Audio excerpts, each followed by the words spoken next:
Diabetes কিভাবে তৈরি করব। তো ডায়াবেটিসের মূল কারণ কোষে জায়গা নেই।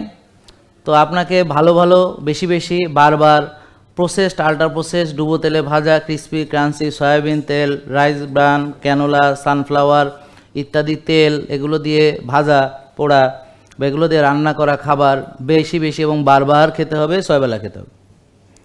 সকালে উঠে ঘুম থেকে উঠে নাস্তা করবেন, করার পর একটু পর আবার নাস্তা করবেন, আবার দুপুরে খাবেন, আবার বিকেলে নাস্তা করবেন, রাত্রে খাবেন, ঘুমানোর আগে দুধ খেয়ে ঘুমাবেন। তাইলে পরে ডায়াবেটিস হওয়ার জন্য এটা হলো খুব ভালো একটা রেসিপি।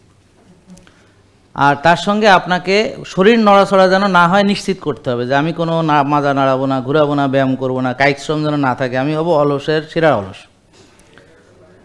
এর সঙ্গে টেনশন রাত জাগে, এটা হলো একটা সুন্দর কম্বিনেশন, যে উল্টাপাল্টা খাওয়া, বেশি বেশি খাওয়া, বারবার খাওয়া, কোনো শরীরের পরিশ্রম বা কায়িক শ্রম বা ব্যায়াম থাকবে না এবং অনেক টেনশন এবং রাত জাগা থাকবে। এই তিনটার সুন্দর রেসিপি হলো যে কোনো রোগ হওয়ার জন্য এটা একটা রেসিপি। সেটা উচ্চ রক্তচাপ, ফ্যাটি লিভার, ডায়াবেটিস, হৃদরোগ, heart attack, brain stroke, paralysis, চোখ নষ্ট হওয়া, মাজা, কিরা, ব্যথা, তারপরে লাস্টে নি জয়েন্ট কাটা লাগে, মাজায় অপারেশন লাগে, সব কিছুর মূল কারণ হচ্ছে এই কটা জিনিস।